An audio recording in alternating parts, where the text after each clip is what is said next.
હજી આ વાત મોટા ભાઈને ખબર નથી કે આજ કૃષ્ણ પરમાત્માએ વચન આપી દીધા છે, પણ જો મોટાભાઈ બલરામને ખબર પડશે તો મારા પર શું વિચશે, તો લાવ કૂડો ને કપટ કરી અને મોટાભાઈ બલરામને પણ વચને બાંધું તો જ હું કૃષ્ણ પરમાત્મા કહેવાય. યાદે કનૈયો બોલાવે મળી જા આવો મારા વીર.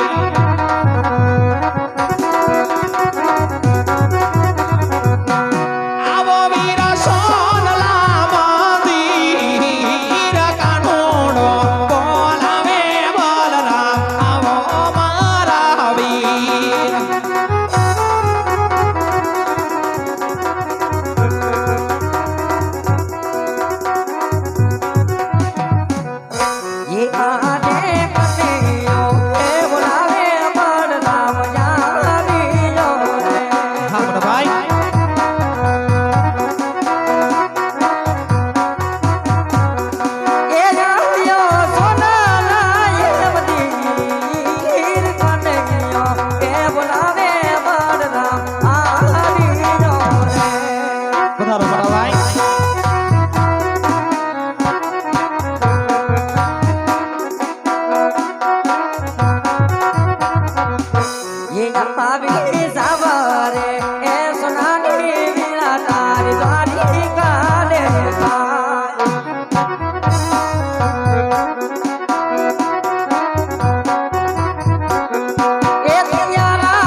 આજ ભગત તો વીરા તારો કહેવાય માટે તારા હરદારી ભાઈ નો તો દુશ્મન કહેવાય તે માટે સોંપી દે વીરા.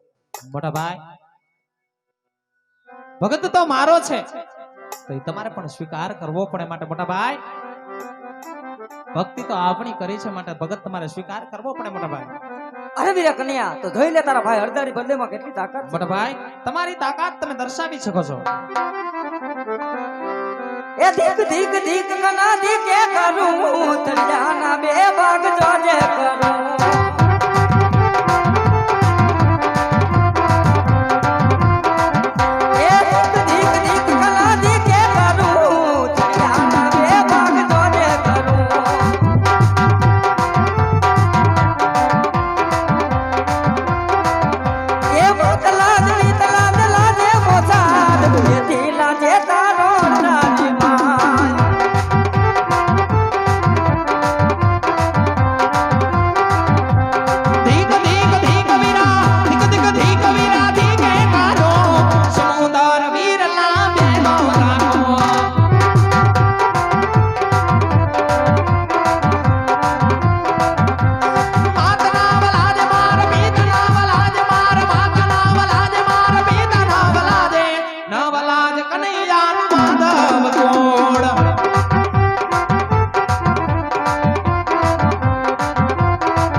આજની રમતમાં વીરા તું જીતો ને હું હાર્યો.